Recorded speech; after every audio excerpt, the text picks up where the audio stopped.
조합제 TV 시청자 여러분 안녕하십니까. 2023년 2월 8일 새벽 1시 30분입니다. 국민의힘 38 전당대회 불출마를 선언했고 전당대회 기간 중 아무 역할도 하지 않겠다고 공언을 했던 나경원 전 의원이 윤석열 대통령이 적극적으로 밀고 있는 김기현 의원의 거의 스토킹에 가까운 구애 작전에 굴복해가지고 사실상 김기현 지지 의사를 밝혔습니다. 나경원 전 의원은 어제 서울의 한 식당에서 김기현 의원과 오찬을 함께 한 뒤 기자들과 만나가지고 김 의원과 많은 인식을 같이 공유하고 있다. 전당대회 모습에 대한 걱정이 많다. 지금은 어려운 시기이고 우리가 해야 할 일이 많은 시기다. 총선 승리를 위해 필요한 부분에 대해 역할을 하겠다고 했습니다. 완곡하지만은 김기현 지지를 선언한 것으로 언론이 해석을 하고 있습니다. 그런데 나경원 전 의원은 지난 25일 불출마를 선언하면서 전당대회에 있어서 제가 어떤 역할을 할 생각은 없다고 못을 박았습니다. 그러나 김기현 초선 의원들의 끈질긴 이건 뭐 또 다른 형식의 압박에 견디지 못한 듯 합니다. 나경원 전 의원과 나란히 기자들 앞에 선 김기현 의원은 사실상의 지지 선언이냐는 기자들의 질문에 저와 함께 앞으로 여러 가지 많은 논의를 하겠다는 의미로 보면 될 것 같다. 나 대표님이 우리 당에 대한 애정과 윤석열 정부에 대한 성공에 대한 강렬한 의지를 가지고 계시기 때문에 앞으로도 공조할 일이 많을 것이라고 생각한다고 했습니다. 나경원 의원은 지금 당의 모습이 분열의 전당대회로 흘러가는 것 같아 참 안타깝게 생각한다. 우리가 참 어렵게 세운 정권이다. 우리가 생각해야 할 것은 윤석열 정부의 성공과 국정 운영, 내년 총선 승리가 아닌가 생각한다. 그 앞에 어떤 사심도 내려놓아야 한다. 오늘 어떤 대한민국을 만들 것인가에 대한 많은 이야기, 애당심과 충성심에 대해 충분히 이야기를 나누고 많은 인식을 공유했다고 말했습니다. 하는 만한 이야기입니다. 김기현 의원은 지난 3일 나경원 씨의 자택을 지난 5일엔 가족 휴가 중인 강릉까지 찾아가서 그녀를 만난 데 이어서 세 번째 공약 끝에 목적을 달성한 듯합니다. 거의 스토킹 수준입니다. 이걸 모든 국민들이 보는 가운데서 이렇게 하고 있습니다.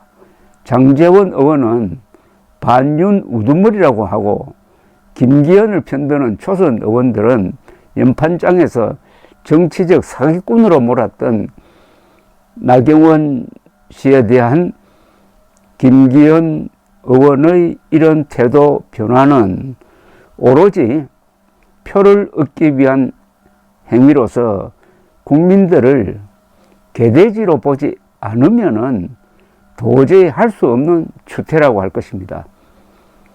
정치에 대한 허무주의를 확산시키고 나경원도 김기현도 윤석열도 국민의힘도 다 손해보는 장사를 지금 하고 있습니다. 하태경 의원은 윤석열의 경선 개입 사태에 대하여 이러다가는 총선에서 지겠다고 했고 김용태 전 최고위원은 윤석열 안철수 단일화가 대선 때 별 효과가 없었다는 주장에 대해서 단일화를 주도했다는 윤핵관이 천벌을 받아야 할 일이라고 비판했습니다.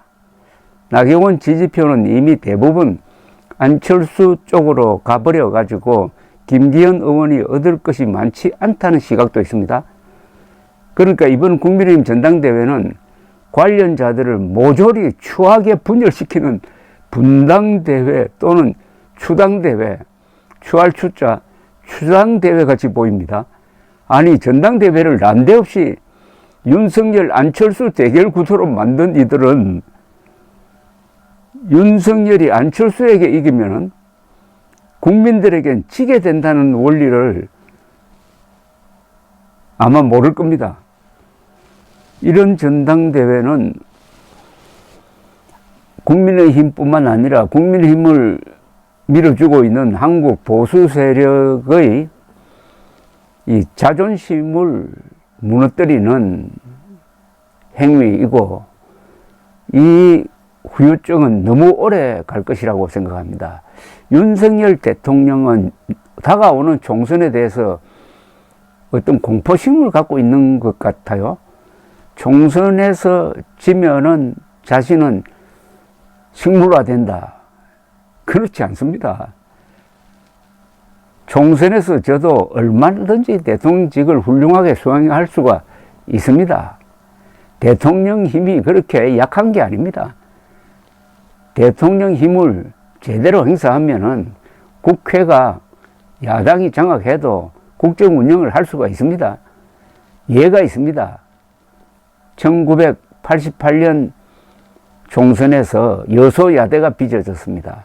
그때 노태우 대통령이 있었습니다. 그 뒤 2년 동안 여소야대 정국 속에서 노태우 대통령은 자신이 할 일을 훌륭하게 했습니다. 그때가 아주 대한민국이 전환기에 놓여 있었습니다. 군의주의 정부 시절에서 민주화로, 그 다음에 동구 공산권 소련이 격변을 겪고 있으면서 무너져 내리고 있는 그때 여소야대였지만은 정치력을 발휘해가지고 김종필, 김영삼, 김대중의 협력을 받아서 대한민국이 그 역사적 기회를 잡고 북방 외교를 펴고 대내적으로는 민주화를 실천하는 두 가지 임무를 훌륭하게 했습니다. 그때 오히려 정치가 살아 있었습니다. 나중에 3당 합당이 돼가지고 거대 민자당이 되면서부터 오히려 정치가 약해진 면이 있습니다. 정치력을 발휘할 때는 여소야대 시절인 겁니다. 그런데 주변에서 자꾸 윤석열 대통령에게 총선에서 지면은 큰일 난다고 하는 그런 압박감을 주는 그뿐만 아니라 내년에 총선에서 이길 때 윤석열 대통령 말을 잘 듣는 사람들이 많이 당선돼야 한다 하는 이중의 지금 부담을 윤석열 대통령에게 주니까 이렇게 무리를 하고 있는 것으로 보입니다. 사람이 자신감이 좀 약해지면은 무리를 합니다. 사람이 좀 둔할 필요가 있습니다. 특히 지도자는 둔감할 필요가 있는데 너무나 예민하게 지금 반응을 하는데, 이게 대통령실이 지금 윤석열 대통령의 무덤을 열심히 파고 있습니다.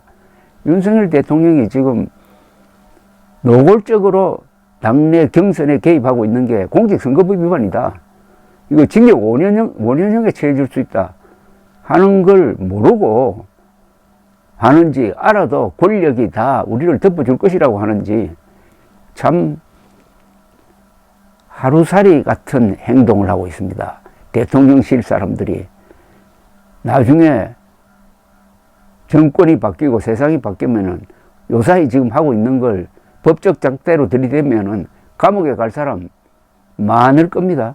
이미 윤석열 대통령 자신이 2016년 4월 총선에 저음해가지고 박근혜 당시 대통령이 그 공천 과정에 개입한 것을 공직선거법 위반 혐의로 기소를 해가지고 박근혜 전 대통령이 징역 2년을 선고받도록 한 사람입니다. 이미 감옥을 보냈어요. 지금 윤석열 대통령이 하고 있는 게 박근혜 당시 대통령이 한 것보다 훨씬 더 노골적입니다. 더구나 본인만 그럴 뿐 아니라 그 밑에 비서실에 있는 사람들이 얼굴을 들이대면서 익명으로 하지 않고 그냥 나와서 공천이 아닌 경선 개입, 당내 경선에 개입을 하고 있습니다. 그 사람들 정권 바뀌면 어떤 신세가 될지 한번 박근혜 전 대통령과 그 주변에 있었던 참모들이 그 불법 공천 개입으로 어떻게 됐는지 그걸 좀 알아보고 행동을 해야 될 텐데, 뭔가 지금 뭐가 그렇게 다급한지 이렇게 무리에 무리를 하고 있으니까 이게 보수가 지금 참 추해지고 있습니다. 보수의 미학, 남자의 미학이 어디로 달아나 버리고, 남자가 여자를 이렇게 스토킹하는 정치로 타락하고 말았습니까? 안철수에게 윤석열 대통령이 이길 가능성이 많아요. 그렇다고 국민에게 지면은 만사 끝입니다. 법치 아무리 잘해도 정치에 실패해가지고 선거에 지면은 다 날아가 버립니다. 감사합니다.